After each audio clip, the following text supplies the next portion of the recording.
Hi student, आज हम बताने जा रहे हैं कैंसर क्लासेस के बारे में एक्सप्लेन कर रहे हैं। कैंसर कैसे होता है, क्यों होता है, उसका साइन सिम्टम्स क्या है और उसको कैसे प्रिवेंशन करते हैं, कैसे उसका मैनेजमेंट करते हैं। कैंसर एक ऐसी बीमारी है जिसमें शरीर के सेल अनकंट्रोल तरीके से बढ़ने लगता है और एक ट्यूमर बना देती है, जिससे क्या होता है कोशिका का विभाजन समान से ज़्यादा होने लगता है, नियंत्रण खो देता है कोशिका। सामान्य स्थिति में क्या होता है कि कोशिका ज़रूरत के अनुसार विभाजित होती है। जब शरीर में जो होता है, हमारे शरीर में सेल साइकिल कंट्रोल सिस्टम होता है। जब वो सेल साइकिल कंट्रोल डिवीजन हो जाता है, जितना ज़रूरत होता है उतना हो, तो उसके बाद वो रुक जाता है। लेकिन कैंसर सेल में क्या होता है कि सेल डिवीजन साइकिल रुक जाता है। वो उतना काम होने के बाद भी अपना वो समान से ज़्यादा करते ही रहता है। कंट्रोल मतलब कि विभाजन होते ही रहता है, सिर्फ रुकता नहीं है सेल का ग्रोथ। लेकिन कैसे नहीं हो जाता है। ट्यूमर क्या होता है? असमान कोशिकाओं का समूह होता है। ये दो टाइप्स का होता है, बेनाइन ट्यूमर और मेलिग्नेंट ट्यूमर। बेनाइन ट्यूमर में क्या होता है, इसको सोम ट्यूमर भी कहते हैं। स्लो ग्रोथ होता है, शरीर में नहीं फैलता, जैसे एक अंग से दूसरे अंग में नहीं जाता है, कम खतरनाक होता है। एग्जाम्पल के तौर पर करें तो मासा वर्ड। और मेलिग्नेंट ट्यूमर जो होता है ये घातक होता है। घातक ट्यूमर के नाम से भी जानते हैं, घातक भी होता है, बहुत ज़्यादा फास्ट ग्रोथ करता है और शरीर के एक भाग से दूसरे अंग को फैलने में ज़्यादा देरी नहीं लगता है, बहुत तेज़ी से फैलता है और इसलिए सबसे ज़्यादा खतरनाक भी होता है। मेटास्टैटिक है, जो रक्त या लंफ के माध्यम से शरीर के एक अंग से दूसरे अंगों तक पहुंचता है। ये भी काउज ऑफ कैंसर। अब काउज ऑफ कैंसर क्यों होता है? तो फिजिकली फैक्टर है, केमिकल फैक्टर है, बायोलॉजिकल फैक्टर है। तो पहले हम समझते हैं फिजिकल फैक्टर। फिजिकल फैक्टर में आता है एक्सरे में जो रेडिएशन होता है, उस रेडिएशन के कारण से भी कैंसर एक फैक्टर है। यूवी रे जो होता है सूरज की किरण से हमें मिलता है और वो भी एक कारण है कैंसर का। केमिकल फैक्टर में आता है टोबैको, जो गांव में वो लोग खाता है खैनी, उसको हम टोबैको बोलते हैं। सिगरेट और हार्मफुल केमिकल, कुछ ऐसा केमिकल होता है जिसके कारण से केमिकल फैक्टर होता है जो कैंसर होने का कारण बनता है। बायोलॉजिकल फैक्टर में आता है कुछ वायरस होता है और जेनेटिक म्यूटेशन के कारण से भी होता है।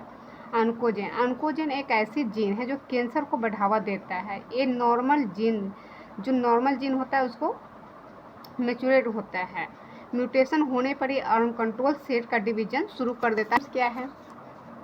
लंप शरीर के कोई भी भाग में गांठ बन जाना, अचानक वजन घटना, थकान लगना, लगातार दर्द होना, और मान के कहीं पे घाव हो गया, वो घाव जल्दी ठीक नहीं हो रहा है, लगातार दर्द बना हुआ, थकान हो रहा है, अचानक वेट कम होने लगा, कहीं लंप हो गया है, फीवर आ रहा है, ये सब एक सिम्टम्स है।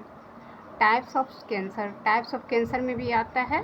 एक 4 टाइप्स का होता है। सार्किनोमा होता है, कार्सिनोमा होता है, सार्कोमा होता है, ल्यूकेमिया होता है और लिम्फोमा होता है। तो सबसे पहला है कार्सिनोमा। कार्सिनोमा क्या होता है? एपिथेलियल टिश्यू में होता है। एपिथेलियल टिश्यू होता है जो सॉफ्ट, जैसे लंग्स में और स्किन में जो होता है उसको हम एपिथेलियल टिश्यू बोलते में होता है। और एक सार्कोमा होता है। सार्कोमा जो होता है कनेक्टिव टिश्यू में होता है। और कनेक्टिव टिश्यू में आता है आपका बोन और मसल्स। यहीं से एक क्वेश्चन भी बनता है कि कनेक्टिव टिश्यू में क्या होता है और सार्कोमा में कहाँ पे पाया जाता है। यहाँ से एक क्वेश्चन निकलता है, आपको दे देगा कि सार्कोमा कहाँ से होता है, उसमें आपको ऑप्शन दे देगा एपिथेलियल टिश्यू में होता है या बोन में होता है, ऐसे करके एक आपको, या कनेक्टिव टिश्यू में होता है, ये दे देगा अंतर आपको जानने के लिए। तीसरा है ल्यूकेमिया जो होता है ब्लड कैंसर होता है। इसमें WBC जो होता है बहुत ज़्यादा इंक्रीज हो जाता है। लिम्फोमा जो होता है लंफ नोड में होता है, जैसे इसका नाम ही है लिम्फोमा, इसलिए लंफ नोड में ही होता है। इसका ट्रीटमेंट क्या है? तो सबसे पहले कि देखिए, अगर ट्यूमर देखा जाता है, अगर रहती है तो उसको पहले सर्जरी करके उसको ट्यूमर को बाहर निकाल दिया जाता है। उसके बाद है रेडियोथेरेपी। रेडिएशन से कैंसर सेल जो होता है उसको स्टार्ट। फिर होता है कीमोथेरेपी, ड्रग्स के द्वारा कैंसर सेल को रोकना। कीमोथेरेपी में हम बहुत सारे दवा देते हैं। उस दवा के थ्रू क्या होता है, वो दवा चलता है, साइकिल चलता है कैंसर उसका कीमोथेरेपी का साइकिल जो होता है उस साइकिल के द्वारा ही दवा दिया जाता है। बहुत तरीका का दवा होता है। उस दवा का बहुत सारा साइड इफ़ेक्ट भी होता है। उस दवा में क्या होता है कि वोमिटिंग बहुत ज़्यादा होता है, एल्पेसिया होता है, मतलब उसका बहुत ज़्यादा अनकंट्रोल वोमिटिंग भी होता है।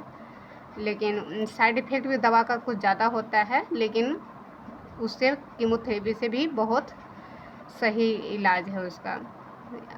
अब लास्ट है इम्यूनोथेरेपी। इम्यूनोथेरेपी में क्या करते हैं, बॉडी को इम्यूनिटी के स्ट्रॉन्ग बनाते हैं। बॉडी की जो इम्यूनिटी उसी को स्ट्रॉन्ग कर देते हैं। अब लास्ट में है कि प्रिवेंशन हम लोग क्या कर सकते हैं। तो प्रिवेंशन के लिए है तंबाकू और सेवन, जिस जिस चीज़ कारण से हो रहा है उस कारण को दूर करना ही प्रिवेंशन है। जैसे हमको तंबाकू से हो रहा था, शराब से हो रहा था, तो उस सबसे दूर रहना है। स्वस्थ आहार लेना है, ताज़ा आहार लेना है, नियमित व्यायाम करना है, अर्ली डिटेक्शन करना है। कैंसर एक ऐसी बीमारी है जो जल्दी डायग्नोसिस ही नहीं हो पाता है, इसलिए जल्दी से जल्दी इसको डायग्नोसिस कर, जितना जल्दी पता चलता है उतना जल्दी ठीक होने का चांसेस होता है। और फिर हम मिलते हैं अगले टॉपिक में। आज का मेरा टॉपिक यहीं पे ख़त्म कर ले टॉपिक।